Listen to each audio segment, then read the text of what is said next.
Hello people, vous êtes bien sur ma chaîne et bienvenue pour cette nouvelle vidéo. Pour cette vidéo, il s'agit de l'épisode numéro 1 de cette série de l'entrepreneuriat. Je ne sais pas encore quel nom je vais mettre au moment où je vous parle, mais je trouverai un nom qui sera compatible. Seulement, l'idée de cette vidéo, elle vient de vous. Vous êtes de plus en plus nombreux à me poser des questions sur la vie au Congo, comment monter une entreprise, quel est le quotidien pour une entreprise de tel ou tel secteur d'activité. Bref, il y a beaucoup de questions auxquelles je ne peux pas répondre. Je m'efforce de répondre au maximum avec ce que j'ai comme information, mais je n'ai pas toutes les informations. Et donc, quoi de mieux que d'aller vers des personnes qui sont dans des différents secteurs d'activité, des entreprises de toutes les tailles, que ce soit les TPE, les moyennes ou encore des grandes entreprises, d'aller vers ces personnes, poser les différentes questions pour que vous puissiez avoir les informations à la source concernant leurs expériences dans leur secteur d'activité. Quoi de mieux que d'aller vers des personnes qui vont raconter leur histoire, qui sont complètement uniques à leur expérience. Et avec ces personnes, vous aurez la possibilité d'échanger en temps réel, notamment via mes réseaux sociaux. Je vous donnerai la suite sur comment en fin de vidéo. Pour cet épisode, on va faire une intro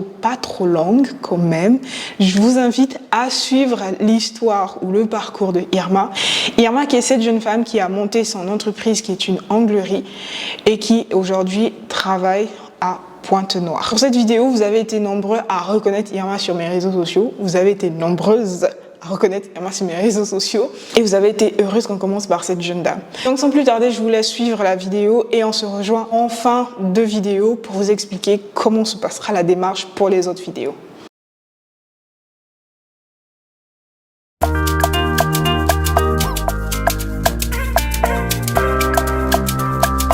Louisa.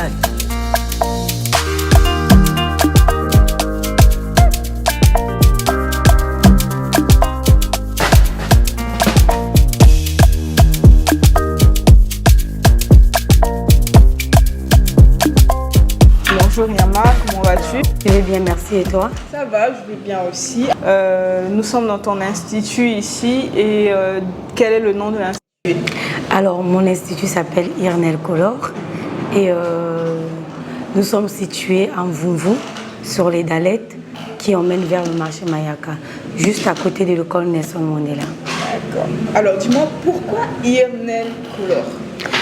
Alors, Ir, c'est déjà Irma, que j'ai abrégé par Ir, et Nel Color, c'est les ongles en couleur. Tellement que j'adore les ongles, je me suis dit, bon, quel nom je mettrais? J'ai dit, bon, Nel Color, voilà. D'accord. Alors, pourquoi avoir ouvert ton institut d'anglerie? Parce que si j'ai bien compris, tu ne fais que les ongles. Bon, oui, mais au départ, c'était pas seulement les ongles. Quand j'ai ouvert nouvellement, je peux dire en fin 2018, excuse-moi, en fin 2018, il y avait en fait la coiffure aussi. D'accord. C'était mixte, hommes comme femmes, onglerie et autres. Mais après, bon, je peux dire selon l'endroit là où je me trouve, la coiffure, ça donnait pas. Du coup, vu qu'avec les ongles, la pub sur Internet et autres, je peux dire j'avais plus de clients côté onglerie que côté coiffure. Du coup, j'étais obligée d'abandonner côté coiffure et me lancer uniquement sur l'onglerie. D'accord. Voilà. Alors, c'est une passion, je suppose? Oui, c'est une passion. J'ai toujours aimé depuis tout petite. J'ai toujours aimé de faire, je peux dire, j'ai toujours aimé la beauté. Donc du coup, en grandissant, je disais que je dois avoir un truc comme salon de coiffure, un truc de beauté quoi, un truc cosmétique. Mais bon, pour l'instant, c'est juste onglerie, mais après, à la longue, on verra. Comment s'est passé le commencement de l'activité, les débuts et les débuts de l'activité? Je ne vous cache pas, le début, ça a été vraiment difficile. Ça a été difficile, tout d'abord peut-être parce que je suis congolaise et en même temps je suis une femme. Donc du coup, chaque fois quand les clients appelaient pour prendre des rendez-vous, on disait ah, c'est une femme, je croyais que c'était un homme. Du coup, je me disais mais il y a quoi de mal qu'une femme puisse faire des ongles? Donc du coup, pour moi, je me disais mais pourquoi ça dérange les gens que ce soit une femme? Et aussi, quand on dit « Ah, c'est une Congolaise », je croyais que c'était pour les étrangers. Donc du coup, je me dis « Mais pourquoi ça te dérange que ce soit une Congolaise ?» On disait que les Congolaises ne s'investissaient pas trop dans leur travail. Mais moi, je trouvais ça ridicule parce qu'on se dit aujourd'hui, si tu veux ou tu aimes ce que tu fais, peu importe ta nationalité, rien à voir au fait. C'est d'abord ton travail qui parle qualité qui compte. Donc, c'est vrai que les débuts sont toujours difficiles, mais est-ce que tu peux nous donner un exemple d'une difficulté que tu as eue au tout début? Bon, au tout début, je peux dire d'abord, c'était tel que je viens de dire maintenant, c'était d'abord par rapport à ma nationalité et le fait que j'étais une femme et aussi la localisation, en fait, le fait que j'étais un peu loin de la ville. Et aussi, j'avais des soucis parce que les clients, parfois, ils appelaient pour prendre rendez-vous, mais à la dernière minute, 2 ou 3, voire 4 personnes qui ont pris rendez-vous ne venaient pas. Et quand tu appelles pour dire, mais madame, vous avez pris un rendez-vous, ah oui, j'avais complètement oublié. Et parfois ils disent que, ah oui, ça m'était sorti de la tête, ah oui, j'ai eu un empêchement, mais j'ai pas eu le temps de vous rappeler. Vous voyez, donc du coup, ils vous avisaient pas en avance. Et après, ça choquait, ça faisait mal, mais je me suis dit, ben, c'est comme ça, c'est le boulot. Et ça m'a pas découragée au fait. Au contraire, ça m'a encore donné de la force d'avancer, d'aller encore de l'avant et de changer les techniques. Oui, c'est ça, justement, voilà. Parce que quand tu te retrouves en face d'un problème, tu dois réfléchir à comment contourner le problème au fur et à mesure et puis sortir de... Voilà, et ça m'a permis de changer les techniques telles que j'ai dit tout à l'heure. Et avant, les clients prenaient des rendez-vous, ne faisaient pas les acomptes, mais maintenant, pour confirmer ton rendez-vous, tu dois me faire un acompte avec Momo et la preuve que tu m'as fait un acompte et puis je confirme ton rendez-vous. Tant que je ne reçois pas ton acompte, je ne confirme pas le rendez-vous. Et voilà, c'est un peu ça. Comment tu gères les réalités et les mentalités des gens ici? Bon, je peux dire tout d'abord, tout le monde n'est pas pareil. Nous avons nos réalités, je peux dire nos problèmes. Et aussi nous avons nos éducations. Donc du coup, chacun de nous vient quelque part avec son éducation. Donc c'est vrai que c'est pas facile de gérer des gens, de gérer des clients, mais on fait avec. On fait avec toutes difficultés. Il y a des clientes que tu expliques des choses mais ne comprends pas. Il y a des clientes qui te compliquent la tâche. Quelque chose qui est facile mais elle veut juste te compliquer la vie. Mais on fait avec. On essaye d'adapter son rythme pour éviter que vous puissiez avoir des contradictions, éviter aussi que vous puissiez avoir une mauvaise pub au fait. Donc pour éviter tout cela, on est obligé de rentrer dans l'univers du client pour comprendre pourquoi la cliente te complique la vie. Donc on est obligé. Voilà, donc c'est un peu ça. Fait pour te fournir pour ton matériel, parce que je remarque que ton salon, ton institut est extrêmement bien fourni. Est-ce que tu achètes tout ici ou est-ce que tu as un fournisseur à l'étranger? Comment ça se passe? Bon, ce qui est vrai, ici sur place, je ne me fournis pas vraiment. Je peux en avoir quelques trucs, juste pour, je peux dire peut-être quelques trucs de base, mais vraiment au profondeur, je me fais fournir en fait. J'ai des commandes que je passe depuis la Chine ou en France. Voilà. Mais sur place, pour avoir tout ce que j'ai, tous les matériels, non. Non, il n'y en a pas. C'est vrai que quand on commande à l'extérieur, à l'étranger, il y a vraiment la difficulté en termes de transport et tout. Là aussi, il faut trouver des techniques. Des techniques, voilà. Et il y a des douanes à payer, il y a des kilos, il y a pas mal de choses. Mais bon, si tu veux vraiment, tu aimes vraiment ton travail et que tu veux vraiment t'en sortir et faire bien ton travail, tu n'as pas le choix, tu dois te sacrifier pour mieux avoir ce que tu veux pour bien travailler. Avoir du bon matériel. Voilà, avoir du bon matériel, c'est ça. Donc ici, il y a une question, la question portant sur le financement. Alors, pour lancer, comment est-ce que tu as eu besoin, comment est-ce que tu as géré ton financement de départ? Bon, au départ, je peux dire que ça n'a pas été facile. Vraiment, c'était vraiment compliqué, je peux dire difficile pour me lancer parce que j'avais pas de moyens au départ. Je travaillais quelque part, mais il y avait des difficultés de paiement. Il n'y avait pas de salaire, donc j'ai essayé d'épargner un peu. Mais après, vu que tu n'as rien, tu es obligé de toucher ce que tu as épargné. Donc je peux dire au départ, ce n'était pas facile. Mais vu que j'avais l'objectif, j'avais vraiment envie de faire ce que je voulais faire vraiment, le travail que je voulais vraiment faire. Et j'ai économisé, ça m'a pris du temps, mais je suis arrivée. Ça m'a pris, je peux dire, presque une année. Presque une année pour économiser. Au départ, je peux dire, si je me rappelle vraiment, je peux dire que je me suis investie avec 700 000, si je me rappelle. Oui, J'avais un peu de trucs qu'on m'avait donné à ma soeur qui m'avait donné, mais la totalité des trucs que j'avais payé pour faire venir quelques trucs, ça m'a coûté près de 700 000. Voilà, donc c'est un peu ça. Est-ce que, toujours dans la partie financement, est-ce que tu penses vraiment qu'il faut se tourner vers des banques ou vers des investisseurs? Qu'est-ce que tu en penses en fait de ce système? Bon, ça c'était au départ que j'ai parlé de cette somme parce que j'avais un salon tel que j'ai dit, c'était mixte. Donc j'avais pas d'abord le truc que je peux dire waouh. C'était juste un salon pour un départ, je peux dire bon, un truc simple quoi. Donc, mais après, à fur et à mesure, je voulais améliorer le salon, je voulais que ça soit vraiment beau, présentable, pour que les gens quand ils vont arriver, qu'ils se sentent à l'aise, qu'ils se sentent, oui, je suis venue faire des ongles, je me trouve vraiment dans un endroit qu'on fait les ongles et que je me sens vraiment à l'aise quoi, voilà. Du coup, quand j'ai fait le bilan, je peux dire en novembre 2022, pour refaire mon salon, le bilan m'a coûté, au fait, je peux dire le bilan m'avait fait quelque chose de 3 500 000, mais je n'avais pas les 3 500 000. J'étais obligée de tourner vers la banque, mais la banque m'a donné trop des conditions. Donc du coup, je me suis dit, bon bah, pourquoi me casser la tête? J'étais obligée de prendre toutes mes économies, je peux dire toutes mes économies que j'avais avec d'autres projets, j'étais obligée de prendre, investir et faire ce que j'ai fait aujourd'hui. Voilà. Parce que c'est vrai que l'endroit a beaucoup changé. Oui. Je pense que c'est depuis le début de l'année, non, fin année 2022 ou 2022. Fin année 2022, Ouais. il y a eu des travaux et que ça a changé. Oui, c'est ça. Pourquoi avoir choisi d'entreprendre au Congo plutôt qu'ailleurs?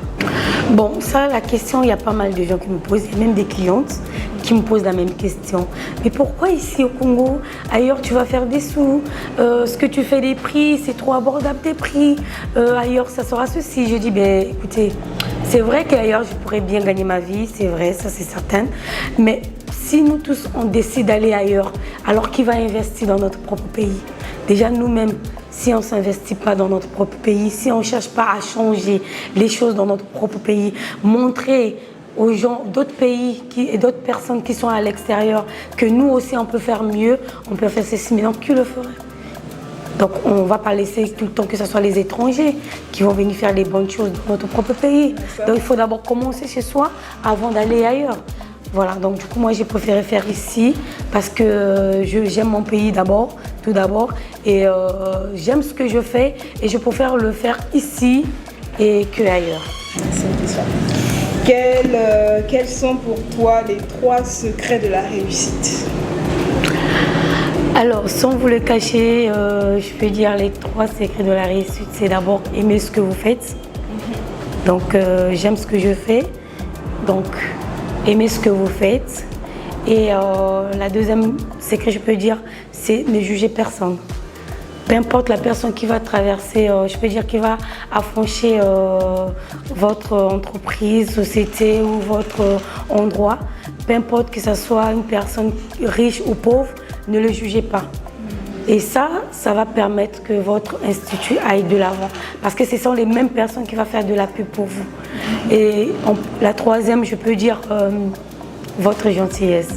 Il faut d'abord l'accueil. Il faut savoir comment accueillir les clientes. Il faut savoir comment gérer les clientes. Il faut savoir comment parler. Il faut savoir être à l'écoute des clientes parce que ce que nous faisons, nous sommes en contact avec les gens et les gens peuvent venir vous parler sans le savoir de leurs problèmes. Vous allez écouter. Ce que vous allez faire, c'est quoi? Fermer votre bouche. Et c'est ça qui va permettre que je peux dire, ce que vous faites puisse aller de l'avant. C'est votre réputation d'abord. Cherchez toujours à garder votre réputation et à gagner la confiance des gens qui viennent vers vous. Ouais. Voilà. C'est bon. Quelles sont les causes des premiers échecs? Parce qu'on sait qu'on n'arrive pas du point A au point B du jour au lendemain. Il y a toujours des moments où on tombe, mais après on se rebat, on se relève, on continue. Quelles sont les causes? Qu'est-ce qui au départ a causé qu'il y ait beaucoup de chutes en fait avant d'arriver où tu en es aujourd'hui? Bon, tout d'abord, je peux dire les échecs, c'est d'abord faire confiance aux gens qui t'ont trahi, ça c'est tout d'abord. Parce que quand tu fais confiance à quelqu'un, laquelle que tu te dis, bon, j'aimerais bien avoir cette personne pour que la personne puisse être là avec toi, le temps d'essayer d'avancer avec la personne, mais au final, la personne te trahit. Mais ne prends pas cette trahison comme l'échec, au contraire, prends cette trahison comme une force qui va te permettre d'aller encore de l'avant. Prouver que non, seul tu peux y arriver. Tu n'as pas besoin que quelqu'un te pousse pour y arriver, mais toi-même, tu peux le faire. Voilà, ça c'est d'abord, je peux dire, en premier. Et deuxième, je peux dire, pour moi, c'était d'abord la localisation pour la toute enfant parce que j'étais un peu loin de la ville. C'est vrai que je suis après le grand marché, mais les gens trouvaient ça loin. Et pour moi, c'était un échec dans quel sens? Ils se disaient non, je préfère m'arrêter en ville, je préfère m'arrêter tel endroit qui est plus proche de la ville. Mais ça ne m'a pas permis de lâcher. Je me suis dit non, je vais y arriver, je vais continuer, je vais foncer, peu importe l'endroit là où je me trouve. Si les gens reconnaissent mon talent, reconnaissent mon travail, ils vont traverser les kilomètres pour y arriver. Et effectivement, j'ai des clients qui quittent très loin, qui quittent Kokmatev, qui quittent Monkamba, qui quittent Mongopuku, mais viennent, qui quittent Walf, arrivent ici, traversent, au moins je peux dire beaucoup des quartiers, mais qui viennent. C'est parce qu'ils voient ce qu'on fait ici, c'est du travail et on le fait avec le cœur. On ne le fait pas pour l'argent, mais on le fait d'abord parce qu'on l'aime. Et c'est ça, d'abord. Oui, c'est ça le plus important. Il y a des points en plus que tu aimerais ajouter? Bon, oui, ce que je peux ajouter, c'est pour les gens qui veulent se lancer dans tout domaine, peu importe ce que tu aimes faire, n'aie pas peur, n'hésite pas. C'est vrai que ça fait peur, surtout au Congo, tu dis, est-ce que ça va marcher? Est-ce que ça va donner? Ne mets pas d'abord est-ce que, lance-toi. Il y a des échecs, c'est vrai, au début. Mais après la pluie vient le bon temps. Donc après les échecs vient la réussite. Il faut toujours, je peux dire persister, il faut toujours persévérer et ça va te permettre d'atteindre tes objectifs. Et pour moi, j'encourage toute personne qui veut se lancer dans toute activité, beauté ou autre, de se lancer. N'ayez pas peur, peu importe le montant que vous avez. Commencez d'abord avec le peu que vous avez. N'attendez pas d'avoir plus pour commencer quelque chose. Non, même derrière votre maison, même dans votre chambre, commencez et demain ça va donner quelque chose. N'ayez pas peur, ayez juste confiance en vous et vous verrez que ça va aller. Merci, c'était un beau mot de la fin. Merci. Donc, moi je mettrai tes contacts ici, je mettrai sur l'écran, mais je vais rajouter aussi tes contacts en barre de description. Tout le monde pourra prendre tes contacts, venir ici et puis surtout que tout le monde se rappelle que chez Irma, c'est la famille, c'est la bonne humeur, c'est la gentillesse. Et beaucoup de gens ont vraiment appuyé sur ton professionnalisme.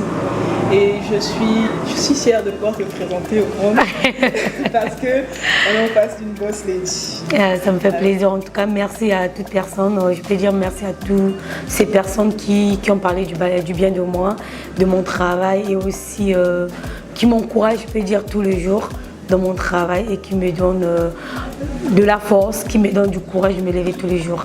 Merci à ces personnes. Je vous en prie. Allez. Au revoir. Au revoir et merci à vous. Voilà, si vous êtes arrivé ici, c'est que vous êtes intéressé pour la suite. Oui. Donc, notamment pour la série de vidéos, je vous invite à vous abonner déjà ici sur YouTube, à me suivre aussi sur les autres réseaux sociaux, TikTok ou Instagram. Mais pour cette série spécifiquement, je vous conseillerais de me suivre sur Instagram. Pourquoi?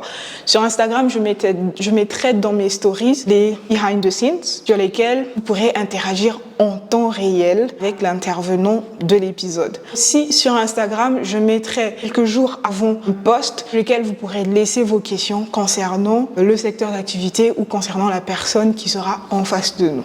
Abonnez-vous, activez la note de notification pour être informé dès que je poste une nouvelle vidéo. Suivez-moi sur Instagram, suivez-moi sur mes stories Instagram parce qu'il se passe beaucoup de choses sur mes stories Instagram. Moi, je vous dis à la prochaine. Ciao, ciao!